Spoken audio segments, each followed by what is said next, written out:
Comment perdre les graisses résistantes? Bienvenue dans cette formation complète où on va voir ensemble, est-ce que toi tu as des graisses comme ça résistantes? On va voir c'est quoi exactement. Peut-être que ça fait déjà des mois, des années que tu fais des efforts pour perdre le niveau du ventre à certains endroits et ça porte pas forcément ses fruits malgré le temps, l'énergie que tu as investi. On va voir également comment on définit ces graisses, comment on va surtout pouvoir les déloger étape par étape puisque tu vas voir que ça se fait vraiment étape par étape. Et avant de rentrer dans le vif du sujet, je te souhaite la bienvenue et comme je te l'ai indiqué, cette formation, c'est vraiment une formation complète. Donc s'il te plaît, si tu peux prendre le temps de mettre juste un petit like en dessous de cette vidéo, la partager si tu penses que ça peut aider quelqu'un autour de toi d'avoir ces informations puisque j'ai passé beaucoup de temps à bien structurer cette vidéo pour que vraiment tu ressortes et que tu aies des conseils concrets que tu vas pouvoir utiliser au quotidien et que surtout que tu aies des résultats. Donc moi aussi ça m'encourage à me dire que finalement je vais faire d'autres vidéos comme ça un peu plus longues au format où je vais prendre le temps de bien expliquer correctement. Donc rentrons maintenant tout de suite dans le vif du sujet. Je t'invite à prendre un stylo, une feuille pour vraiment bien noter, comme ça tu sais ce que tu dois faire derrière. Première des choses qui est importante, c'est qu'on définisse ensemble pour qu'on soit sur la même longueur d'onde, c'est quoi des graisses résistantes? Comment on peut les définir? Moi, je les définis tout simplement par le fait d'avoir à certains endroits localisés, donc ça va dépendre de chacun, des graisses qui sont là présentes et malgré les efforts qu'on peut fournir, en fait, elles partent à la fin. On peut les appeler résistantes, récalcitrantes. Donc certaines personnes vont plus avoir tendance à stocker par exemple au niveau du ventre, d'autres ça va être fessier, cuisse. Moi de mon côté, je sais que les graisses qui sont récentes, quand je prends du poids, je vais tout de suite prendre au niveau du visage et au niveau des poignées d'amour. Et dès que je vais commencer une perte de poids, c'est quelque chose qui va partir tout de suite. Voilà, les poignées d'amour vont perdre et aussi au niveau des pectoraux. Et le ventre, c'est ce qui va partir à la fin. Toi, de ton côté, c'est peut-être l'inverse. Peut-être que tu auras tendance à perdre, par exemple, disons, stocker des bras rapidement. Tu vas perdre des bras rapidement et tu vas derrière avoir beaucoup plus de difficultés à perdre au niveau des hanches ou des cuisses. Ça va vraiment dépendre de chacun. Mais en tout cas, ce qu'il faut retenir, c'est ce que ces graisses résistantes, on peut un peu les voir comme un cadenas à 2 chiffres, si tu veux. Ce cadenas, tu as beau marteler dessus pour essayer de le casser, de l'ouvrir, mais non. En fait, tout simplement, il faut essayer de titiller la bonne combinaison. C'est que 2 chiffres, c'est pas hyper compliqué. Mais en somme, quand tu titilles la bonne combinaison, ça va être très simple d'ouvrir ce cadenas et d'aller déloger ces graisses plutôt que de marteler avec une activité physique, en faisant une alimentation spécifique ou je ne sais quoi. Donc, c'est vraiment l'image que j'aimerais te transmettre dans cette vidéo, puisque une fois qu'on a compris comment craquer le code, le cadenas ou de voir comment trouver le code, ça va être très simple ensuite de les déloger étape par étape. Donc, maintenant qu'on a défini ça, il faut comprendre pourquoi ces graisses sont un peu différentes que les autres. Puisqu'en réalité, les récepteurs qui sont dessus sont différents. Et par conséquent, pour aller les déloger, il va falloir faire quelque chose qui est différent. Pourquoi? Parce que, première des choses, c'est justement ce que je t'invite à faire, c'est que pour les déloger, il va falloir faire une activité physique qui est différente. Et ça, c'est vraiment la première étape que tu dois retenir. C'est-à-dire que quand on souhaite aujourd'hui perdre du poids, perdre des graisses, on fait une activité physique. Cette activité physique engendre une dépense calorique. On est en hypocalorie où on mange moins que nos besoins. Et tout ça fait en sorte que petit à petit, jour après jour, on va aller éliminer. Sauf que ces graisses résistantes, comme je te l'ai dit, elles sont différentes. Sans rentrer dans les détails, c'est des récepteurs bêta qui sont dessus et pour aller faire en sorte qu'on puisse les titiller, les déloger, il va falloir faire une activité physique qui va aller stimuler l'adrénaline, noradrénaline. Donc, c'est des hormones, neurotransmetteurs, appelle ça comme tu veux. Bref, c'est naturellement stimulé dans notre corps. Et à partir du moment où elles sont présentes, où sont stimulées, elles vont aller sur ces récepteurs qui vont envoyer une information, puisque c'est un peu ça, les hormones neurotransmetteurs. C'est des informations qui sont envoyées d'un point A à un point B pour créer, grâce au système endocrinien notamment, des actions dans notre organisme qui vont aller stimuler quelque chose. Donc, donner plein d'exemples comme ça où tu vois à l'extérieur un danger. Ce danger va aller stimuler certaines glandes qui vont émettre quelque chose dans ton corps et qui vont te dire d'aller fuir ou qui vont mobiliser de l'énergie, des calories, le système cardiaque qui s'accélère. C'est un petit peu pareil pour toutes les situations qui se passent dans notre quotidien et dans notre organisme. Donc maintenant, la question qui t'intéresse sûrement, c'est quel est ce type d'activité physique? Comment on va pouvoir aller stimuler cette adrénaline, noradrénaline? En fait, il va y avoir certaines activités physiques ou plutôt ce que tu peux noter, c'est qu'il va y avoir une manière de pratiquer l'activité physique qui va permettre d'aller les déloger. Alors, quelles sont ces activités physiques déjà pour les définir? En réalité, tu peux prendre en fait toutes les activités physiques, si tu veux, où tu vas avoir un contrôle sur la manière dont tu vas procéder pour faire ton sport, ça va être bénéfique. Par exemple, si aujourd'hui tu vas faire de la danse, donc c'est une très bonne activité physique, qui engendre une dépense calorique intéressante, ça mobilise de nombreux groupes musculaires, c'est intéressant, sauf que tu vas pas avoir de contrôle puisqu'en réalité, tu vas plus suivre la musique ou la manière de faire les pas pour aller engendrer cette dépense calorique. Pareil, si tu fais un sport collectif, tu vas pas aller mesurer ce que tu fais, tu vas plutôt suivre le jeu et parfois tu devras accélérer, des fois tu devras ralentir, des fois tu devras réfléchir. En fait, les activités physiques où tu as un contrôle, c'est typiquement la natation puisque tu peux choisir le tempo que tu mets, ton temps de récupération, les longueurs que tu fais, ça va être la course à pied, le jogging. Ça peut être le fitness si tu es dans une salle de sport puisque tu maîtrises les charges, le temps de repos et ça va être notamment le HIIT. Le HIIT, c'est typiquement l'activité physique qu'on fait de notre côté. C'est les vidéos que je publie. D'ailleurs, il y a un challenge que j'ai mis en place de 7 jours qui est gratuit que peut-être tu as fait de ton côté ou pas, mais je te mets en description de cette vidéo le lien si tu vas aller démarrer. Clique dessus, comme ça tu as la page ouverte et tu peux même directement introduire ton prénom, ton email, comme ça tu rentres dans ce challenge et tu verras qu'à l'intérieur, c'est ce qu'on va aller expérimenter. Donc vraiment, fais-le maintenant, mets la vidéo en pause si besoin et reviens derrière. Maintenant que tu as compris les différents types d'activités physiques, maintenant ce qui va importer surtout, ça va être la manière dont tu vas pratiquer. Comment on va pratiquer? Donc la première question qu'on se pose, c'est quelle fréquence on va faire? En fait, au niveau de la fréquence, ça va être moins important. En théorie, plus tu vas pratiquer, mieux ça va être puisque tu vas pouvoir accélérer ta perte de poids. Sauf que pratiquer avec des fréquences flux régulières, par exemple 5, 6, 7 fois par semaine, ça va demander d'avoir une récupération vraiment optimale. Et ça, il faut bien dormir, il faut avoir un stress équilibré, une bonne alimentation, etc. C'est pas le cas par expérience de toutes les femmes que j'observe lorsque je suis en coaching. Donc moi, ce que je te recommande, c'est de partir d'un minimum de 2 fois par semaine. Et si tu peux l'étendre à 3, 4 par rapport au timing que tu as, c'est parfait. Maintenant, la question qu'on se pose, c'est quelle est la durée de ces séances de sport? En réalité, elles vont durer selon ton niveau et ton endurance entre 10 minutes à 25 minutes maximum. Donc tu vas être dans cette tranche-là et ce qui va compter durant l'activité physique, c'est de faire des exercices qui sont pertinents. Donc il y a des exercices qui sont meilleurs que d'autres. Par exemple, ce qu'on fait dans le challenge de 7 jours, c'est que c'est un challenge de squat. On fait des squats avec notre poids corporel, alors qu'il y a des exercices qui vont être moins intéressants comme, je sais pas, je vais te dire l'élévation frontale. Tu vois, ça c'est un exercice qui fait travailler l'avant de l'épaule, principalement la partie avant. Et pourtant, malgré le fait que ça mette en mouvement, en action l'avant de l'épaule, et bien en fait ça va engendrer une faible dépense calorique au niveau du rythme cardiaque, c'est-à-dire l'effet EPOC, EPOC, c'est-à-dire le déficit en termes d'oxygène que tu vas créer dans ton organisme, mais en fait ça va être faible. Et tout ça va faire en sorte que ça va être un exercice qui va être peu pertinent, même si tu fais des entraînements qui sont très soutenus, et bien au final, ton épaule, ok, elle va travailler, mais en termes d'efficacité globale et de ces stimulations de adrénaline, noradrénaline, ça va pas être vraiment pertinent. Donc ce qui va nous intéresser, c'est de faire par exemple, je te donne un exemple, un exercice de squat, puis tu vas enchaîner avec un exercice de jumping jack, tu vas faire ça au total pendant 10 secondes et un troisième exercice, on va dire des fentes avant. Voilà, de toute façon, je vais y venir à la fin puisque je te donne des exemples sur la chaîne YouTube. Tout ça, ça va durer, on va dire 30-40 secondes d'enchaîner ces 3 exercices et après, tu vas récupérer pendant 20 secondes, 30 secondes, 40 secondes, encore une fois, selon ton niveau, ton endurance. Donc aujourd'hui, je ne peux pas te dire qu'est-ce que tu dois faire. Ça dépend vraiment de toi, ton feeling. Et ensuite, tu vas enchaîner ça, ces différents tours, ces différents circuits pendant 10 minutes, 15 minutes, 20 minutes, encore une fois, par rapport à l'endurance que tu es prêt à mettre. Si tu vois qu'au bout de 5 minutes, tu es morte, tu ne peux plus continuer, ça veut dire que l'entraînement que tu es en train de faire, il est trop difficile pour toi. Ce qu'on cherche à faire, c'est de au moins tenir, on va dire 7 minutes et de ne pas aller au-delà de 25 minutes. Puisque si tu vas au-delà de 25 minutes, en fait, ce qui va se passer, ça sous-entend que ton entraînement, il est un petit peu peut-être trop simple. Pas trop simple, mais on va dire que tu avais la possibilité d'aller l'intensifier en faisant en sorte d'être dans cette tranche entre 10 et 25 minutes. C'est vraiment ce que faut que tu aies à chaque fois à l'esprit et tu vas voir que si tu es dans cette tranche, tu finis à chaque fois tes entraînements essoufflé, en transpiration et tu sens derrière que tu as vraiment bien travaillé. C'est vraiment ça l'idée. Donc pour récapituler par rapport à ces séances de sport, ce qu'on veille, c'est d'avoir une activité physique que tu maîtrises. Donc choisis ce que tu veux, natation, course à pied, fitness, nous ce qu'on fait c'est des circuits training de HIIT. Moi c'est ce que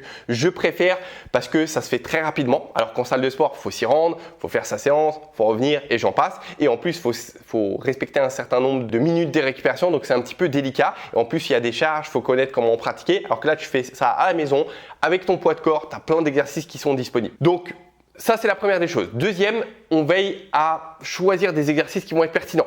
Dans le challenge de 7 jours, je t'en parle si tu ne sais pas quel exercice. 3, on choisit un tempo qui va nous permettre de tenir entre 10 à 25 minutes. Donc, tout va se jouer en fait au niveau du temps de récupération.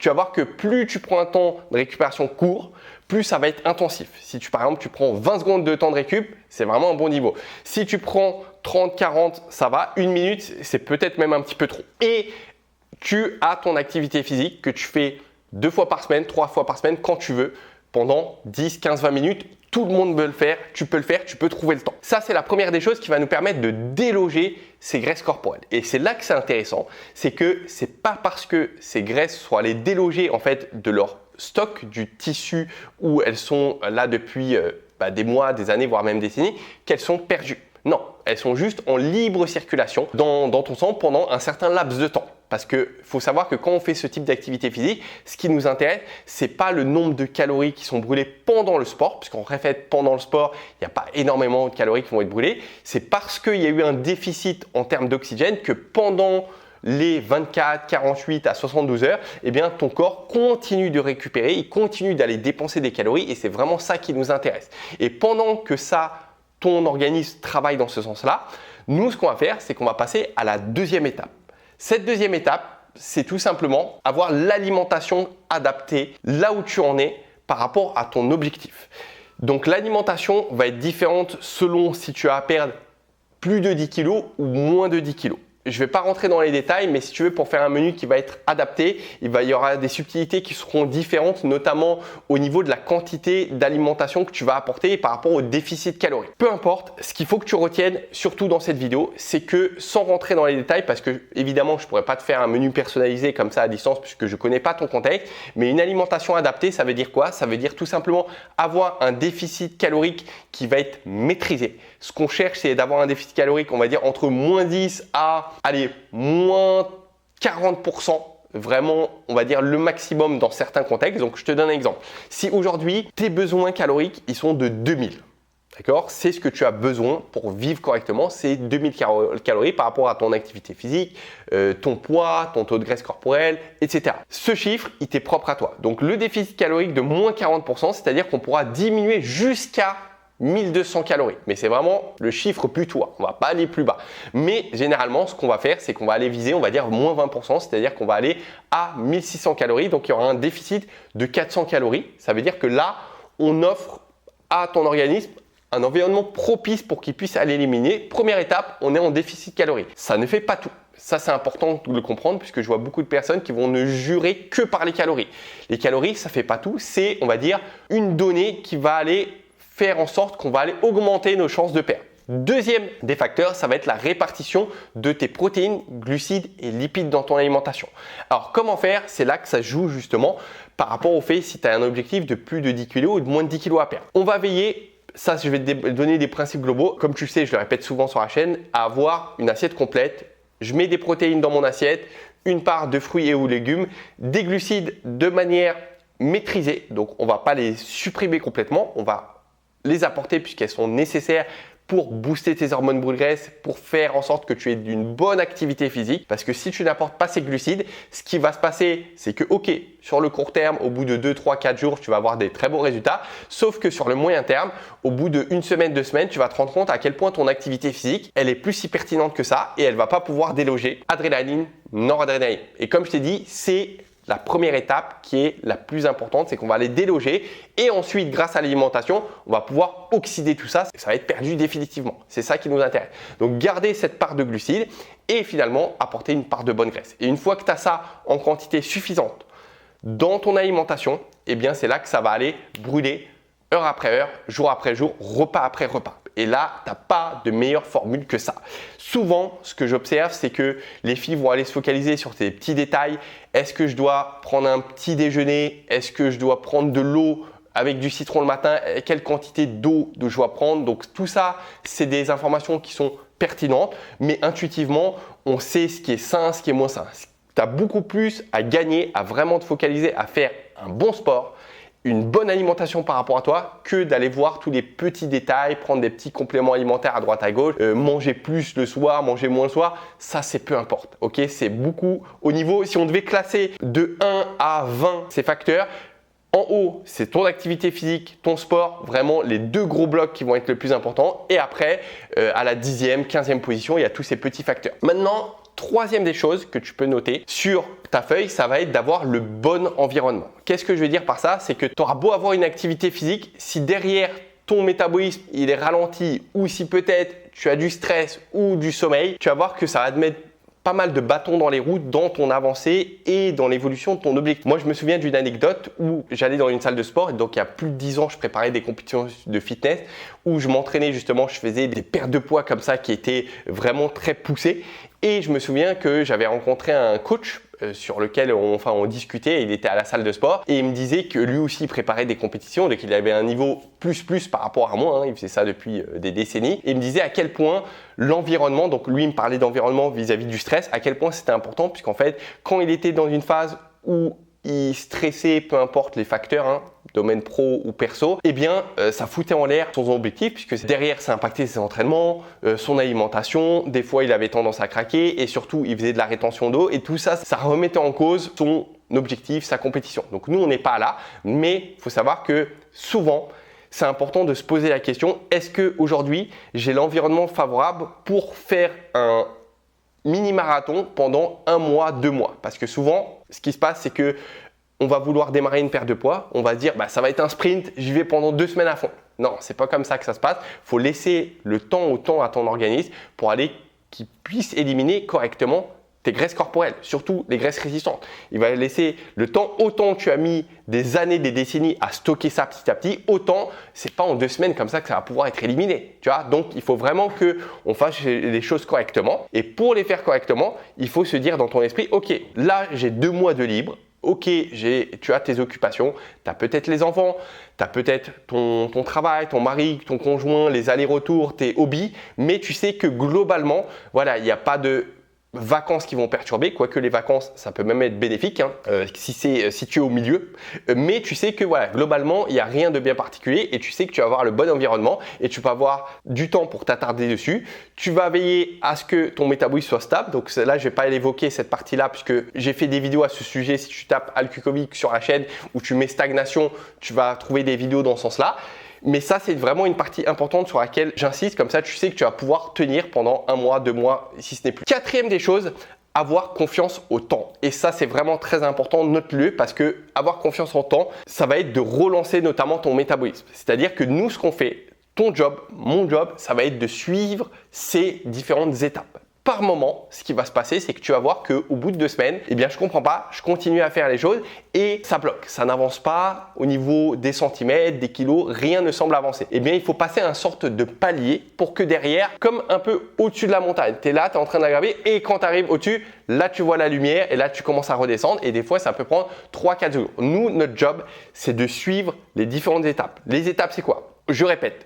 On fait une activité physique pertinente, on a l'alimentation adaptée, il y a le bon environnement qui est propice pour qu'on puisse faire le mini-marathon et derrière, on va relancer le métabolisme. Et relancer le métabolisme, ça veut dire quoi? Ça veut dire 1. Changer tes entraînements de manière régulière parce qu'il n'y a rien de pire que d'apporter de la monotonie dans ces entraînements puisque au début, ça va stimuler l'adrénaline, noradrénaline, sauf qu'au bout de 1 mois, 2 mois, si tu fais les mêmes entraînements, la même durée, le même temps de récupération, ça va devenir simple parce que tu auras amélioré ton endurance musculaire, cardiaque, ça va devenir simple, donc il n'y aura plus cette première étape qui va être assurée. Donc c'est important d'aller changer un petit peu les entraînements, rien de compliqué, tu vas changer un petit exercice, au lieu de prendre 40 secondes de récupération, tu vas mettre 30 secondes, tu vas peut-être augmenter un peu le nombre de répétitions par moment, tu vas avoir une courbe comme ça où tu vas t'améliorer tout simplement pour que ton entraînement il soit toujours intensif par rapport à là où tu en es toi actuellement. D'accord? Il ne s'agit pas de faire un entraînement de haut niveau, mais juste par rapport à là où tu en es, par rapport à tes possibilités, ton endurance, ton âge,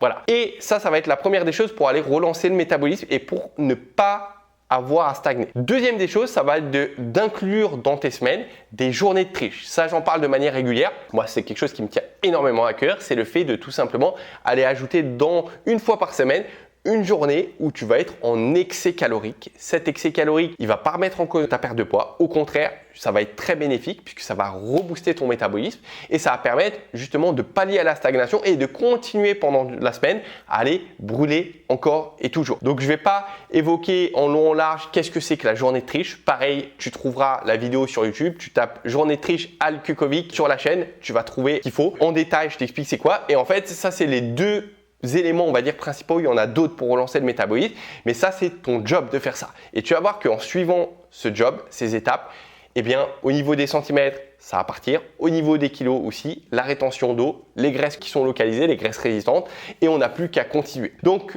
au final, pour récapituler dans cette formation, première des choses, on va faire une activité physique qui est pertinente. Si ce n'est pas encore fait de ton côté, comme je t'ai dit en description, juste en dessous, tu as le challenge de 7 jours, démarre-le.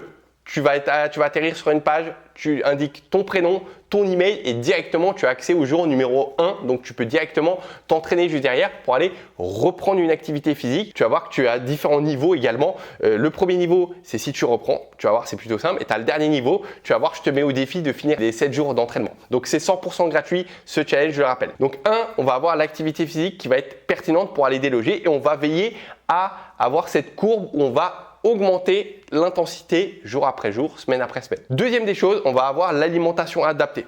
Protéines, glucides, lipides, le petit déficit calorique. Troisième des choses, on sait que de ton côté, tu as 2 mois au moins de libre. Ou ce que tu peux faire si par exemple tu as un mois et demi de libre, tu sais que tu pars en vacances ou qu'il y a un imprévu, quelque chose, ça fait rien, ça peut être bénéfique justement d'avoir un petit repos comme ça. Moi par exemple, la dernière perte de poids que j'avais fait en 2022, je me souviens que j'avais commencé en janvier, si je me rappelle, janvier c'était ça, et j'étais parti en vacances avec Eva, c'était mi-février, on était parti en Espagne et je l'ai bien pris. Je me suis dit justement, ça va être une période de pause. Ça va être très bien puisqu'il n'y aura pas d'activité physique. Je vais me faire un petit peu plaisir au niveau de l'alimentation. Et c'était très bénéfique puisque quand je suis revenu, mon organisme était très réactif. Et pendant ce laps de temps, j'ai pas pris de kilos puisque j'ai pas commencé à manger du Nutella ou n'importe quoi. C'est juste que voilà, je mangeais normalement, on va dire. 2, donc avoir le bon environnement où tu sais que voilà, au niveau émotionnel, c'est ok, tu as un petit peu de temps. Et dernière chose, ton job, c'est d'aller relancer ton métabolisme, comme je t'ai dit, notamment avec les journées de triche. Donc, j'espère que cette formation t'a été utile, que tu as pris